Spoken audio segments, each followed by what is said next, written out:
السلام علیکم، کیسے ہیں آپ؟ آج میں جب گیلری میں گئی تو میں نے اپنے بیٹوں کی ویڈیوز دیکھی تو میں نے سوچا کہ ہر روز ویڈیو پہ ایک ولاگ، ایک ریمیڈی، ایک ریسپی ڈالنا اپنی بہنوں کے ساتھ آج وہ باتیں کی جائے جو ہم دل میں سوچتے ہیں لیکن کر نہیں پاتے۔ میری والدہ جب تھیں تو ہمارا ایک بڑا بھائی تھا، تو ہماری والدہ نے کہنا کہ بیٹا دعا کرو اللہ تعالیٰ آپ چاروں بہنوں کو ایک بھائی اور دے، اور ہم لوگوں نے بھی اسی دعا میں لگے رہنا، اور ساتھ ساتھ یہ بھی وش کرنی کہ آپ بیٹیاں ہیں تو بیٹیوں سے کیوں مطمئن نہیں ہیں، بیٹا کیوں مانگتی ہیں۔ لیکن یہ باتیں شاید ہمیں خود بھی شادی کے بعد سمجھ آئیں کہ جب ہماری شادی ہوئی ہم نے بھی اللہ تعالیٰ سے شاید بیٹوں کی ہی خواہش کی۔ میری خیر بیٹی کی بھی بہت خواہش تھی کہ مجھے اللہ تعالیٰ بیٹی دے، کیونکہ جب بھی میں مال میں جانا، فراکس دیکھنی، کپڑے دیکھنے، جوتے دیکھنے، تو مجھے بچیوں کے کپڑے بہت اٹریکٹ کرتے تھے۔ تو میں نے بچیوں کے کپڑے دیکھ کے بیٹی کی بھی دعا کرنی کہ اللہ تعالیٰ مجھے بیٹی دے۔ تو مجھے سب نے کہنا نہیں بیٹی کی دعا نہ کیا کرو، بس بیٹا مانگا کرو، بیٹی کے نصیب سے ڈر لگنا چاہیے۔ تو آج میں سوچتی ہوں کہ اللہ کا شکر ہے کہ اللہ تعالیٰ نے مجھے بیٹا دیا، بے شک کافی گیپ ہے میرے دونوں بچوں میں، لیکن الحمدللہ مجھے اللہ تعالیٰ نے بیٹا عطا کیا۔ آج میرے 2 بیٹے ہیں، لیکن مجھے بیٹے کی شدت سے پھر بھی کمی محسوس ہوتی ہے، کیونکہ میں نے ہمیشہ دیکھا ہے کہ جب بھی مجھے کوئی دکھ و تکلیف آتا ہے تو میری جو بھتیجی ہے وہ میرے چھوٹے بیٹے کو بھی سنبھال رہی ہوتی ہے، کیئر کر رہی ہوتی ہے، حتیٰ کہ وہ سوئی بھی ہو تو اگر سوتے میں بھی اس کو آواز دے دوں، اگر میرے وہ پاس ہے تو وہ فوراً اٹھ کے مجھے بچے کے لیے ڈائپر یا اس کا فیڈر جو بھی چاہیے ہوتا ہے وہ دے دیتی ہے۔ لیکن میرا جو بڑا بیٹا ہے وہ بالکل گہری نیند میں ہوتا ہے۔ تو میں آج سوچتی ہوں کہ ہم لوگ بھی جب شادی ہو جاتی ہے تو بس بیٹے کی خواہش کرتے ہیں، لیکن میں یہ کہوں گی کہ بیٹے کی خواہش کریں، لیکن بیٹیوں کے خالی نصیبوں سے نہ ڈریں، بیٹوں کے بھی نصیب سے ڈرنا چاہیے۔ بیٹی کے لیے جو دعائیں کرتے ہیں وہ دعا بیٹوں کے لیے بھی کریں، بیٹوں کے لیے بھی اچھی قسمت، اچھی ان کے اندر طاقت اور اچھی ان کی جو تربیت ہے وہ کریں، تاکہ کل کو وہ بڑے ہو کے جب وہ کسی کا بیٹا مولوی، کسی کا بیٹا قاری اور کسی کا بیٹا اسکول ٹیچر، جب یہ سارا کچھ بننے کے باوجود بھی ان کے ہاتھوں سے دوسری بچیوں کی عزت ہی محفوظ نہیں ہے،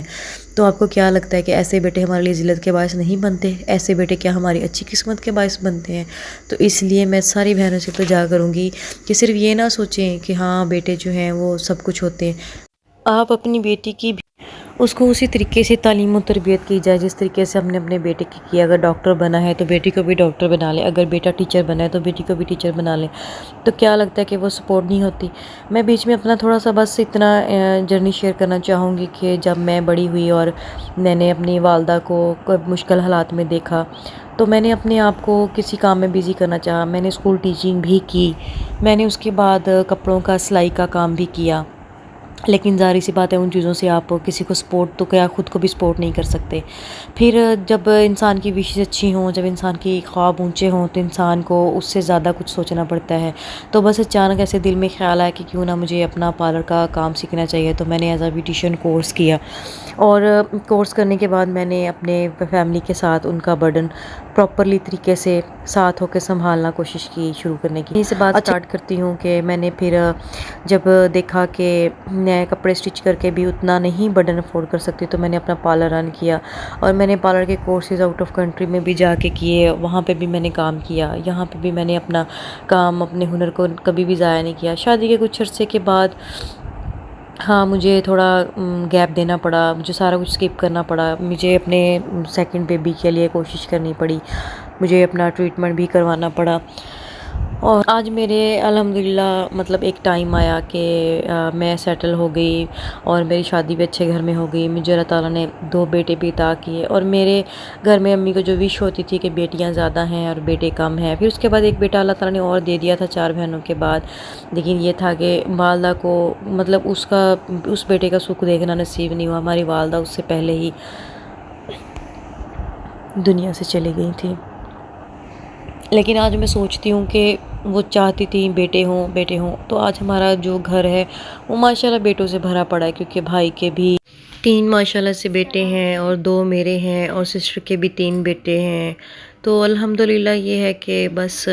یہ جو سکھ ہے، چاہے وہ بیٹے ہیں چاہے وہ بیٹیاں ہیں، یہ تو اللہ کو پتہ ہے ان کا سکھ نصیب ہوگا دیکھنا یا نہیں، اور نہ ہی والدین ان کی پرورش سکھ لینے کے لیے کرتے ہیں۔ اور یہ اسی مال میں جو ہے وہ مہندی سکھائی جاتی ہے، تو یہ بھی میں بیچ میں جو ہے نا وہ مینشن کر دوں کہ اگر کسی کو مہندی لگوانی ہو، یہ مہندی جو ہے وہ سوئی کے ساتھ جو لگاتے ہیں نا، پین جس کو کہتے ہیں، یہ اس پین کے ساتھ لگتی ہے۔ تو کہ آپ امید سے ہیں، تو ان 9 منتھ میں آپ کی زیادہ سے زیادہ دعائیں یہ ہونی چاہیے کہ اللہ تعالیٰ جو بھی بچہ دے وہ خوش قسمت ہو، اس کی قسمت اچھی ہو، چاہے بیٹا ہو چاہے بیٹی ہو، اور پورے اعضاء کے ساتھ ہو، اور جو بھی آپ کی وشز ہیں اپنے بچے کے لیے وہ ساری دعائیں مانگیں، لیکن یہ ضرور مانگیں کہ ہر بیماری سے پاک ہو۔ خیر یہ دعائیں تو ساری ماؤں کو ہی پتہ ہوتی ہیں، لیکن سم ٹائم جب نئی شادی ہوتی ہے کچھ ایسی بھی بچیاں ہوتی ہیں جن کو نہیں پتہ ہوتی، کیونکہ ہمارے معاشرے میں ایک ہی چیز زیادہ سکھائی جاتی ہے کہ شادی کے بعد ماں، کیونکہ ہماری ماؤں میں بھی یہی چیز تھی، انہوں نے بھی ہمیں آگے مزید اسی چیز پہ فوکس کیا، بیٹا بیٹے کی دعا کرو، بیٹے کی دعا کرو۔ لیکن میں نے بہت سارے ایسے لوگوں کو دیکھا جن کو اللہ تعالیٰ نے بیٹا تو عطا کیا، لیکن بیٹے کے ساتھ بہت زیادہ نقص، کیونکہ جب ہم ہاسپٹل میں جاتے ہیں آپ لوگوں نے دیکھا ہے کہ وہ کس کس نقص سے دو چار ہوتے ہیں۔ بہرحال ان دعاؤں کے ساتھ ساتھ جو ہے وہ میں ایک چیز اور کہوں گی کہ جب ان کی تربیت کرنے کی باری آئے تو کارلی ان کی تربیت اس طرح کی جائے کہ وہ کل کو دوسروں کی بچیوں کی شروع سے بھی عزت کریں، ان کو عزت کی نگاہ سے دیکھیں، اپنی بیٹیوں ماؤں بہنوں کی نظر سے ہی ان کو بھی دیکھیں، اور جب شادی کا ٹائم آئے تو پلیز ان کی تربیت اس طرح سے کریں کہ ان کے دل لالچ سے پاک کریں، اور ان کے دلوں میں یہ بات ڈالیں کہ ہم لوگوں کو جہیز اور زیور اور یہ جو بھی ڈیمانڈز آج کل چل رہی ہیں ان سے ان کے دلوں کو پاک کریں۔ سب سے پہلے تو یہ چیز ہمارے معاشرے میں بڑوں کو سیکھنی چاہیے، اس کے بعد ہی ہم اپنے بچوں کی تربیت اس طرح سے کریں گے۔ لیکن پھر بھی سارے ماؤں اور سارے والدین سے یہ ہے دعا کہ وہ اپنے اللہ سے مانگیں، جو بھی چاہیے وہ اپنے اللہ سے مانگیں، کیونکہ نبی پاک صلی اللہ علیہ وسلم نے جہیز والی چیز کے اوپر لعنت بھیجی ہے۔ تو ہم لوگ پھر اس چیز کی ڈیمانڈ بیٹیوں سے کیوں کرتے ہیں؟ کیا یہ کام ہے کہ جس نے اپنی بیٹی دے دی اس نے اپنے جگر کا ٹکڑا دے دیا تو پیچھے کیا رہ گیا؟ کوئی بھی اب خالی ہاتھوں بھیجتا نہیں ہے۔ لیکن جو آج کا ڈیمانڈ شروع ہو گئی ہے، آپ یہ سوچیں کہ وہ اس والد کا کیا بنے گا جس کی 4 یا 6 بچیاں ہوں گی۔ اس لیے اپنی بچوں کی تربیت اس طرح سے کی جائے، بیٹیوں کی بھی اسی طریقے سے کی جائے کہ وہ بھی صرف یہ لالچ نہ رکھیں کہ ہم جب جائیں گی تو گھر والے چاہے جییں مرے ہمارا 15 سے 20 لاکھ کا جو ہے وہ جہیز جو ہے نا وہ بس پورا کریں، ان کی شادی پہ اخراجات بھی ہوں، ان کے براتیوں کے ساتھ بھی اچھا ہر طریقے سے جو ہے نا وہ ہر طرح کے ڈشز دی جائیں۔ بس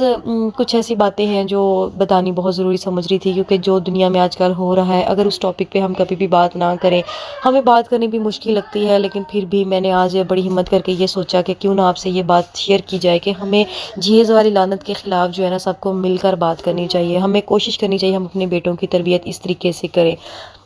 اور